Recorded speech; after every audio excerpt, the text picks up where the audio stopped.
प्राचीन इतिहास चैनल में आप सभी का स्वागत है।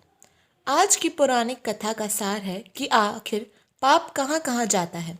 इसी संदर्भ में एक बार एक ऋषि ने सोचा कि लोग पाप धोने के लिए सभी लोग गंगा जाते हैं।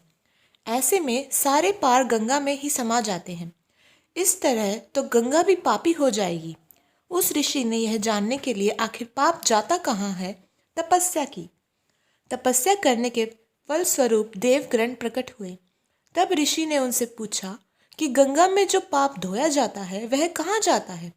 तब भगवान ने कहा कि चलो गंगा जी से ही पूछते हैं इस बारे में।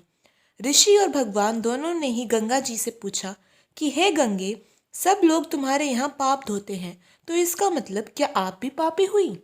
तब गंगा ने कहा कि मैं कैसे पापी हुई, मैं तो सभी पाप लेकर समुद्र को अर्पित करती हूँ।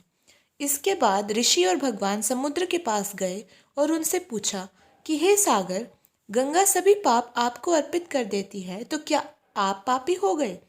तब समुद्र ने कहा कि वो कैसे पापी हुआ, वो सभी पाप को भाप बनाकर बादल बना देता है। अब ऋषि और भगवान दोनों ही बादल के पास गए। उनसे पूछा कि हे बादल, समुद्र पापों को भाप बनाकर बादल बना देता है, तो क्या आप पापी हुए। बादलों ने कहा, मैं कैसे पापी हुआ, मैं तो सभी पाप वापस पानी बना देता हूँ और धरती पर गिरा देता हूँ। इससे ही अन्न उपजता है, इसी से मानव खाता है।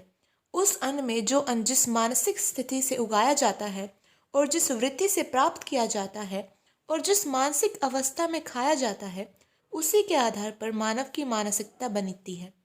यही कारण है कि कहा जाता है कि जैसा खाए अन्न वैसा बनता मन। जिस वृत्ति से अन्न प्राप्त किया जाता है और जिस मानसिक अवस्था में खाया जाता है, वैसा ही विचार मानव का बन जाता है। ऐसे में हमेशा भोजन शांत रहकर ही ग्रहण करना चाहिए। अन्न जिस धन से खरीदा जाए वह धन भी श्रम का होना चाहिए। धन्यवाद।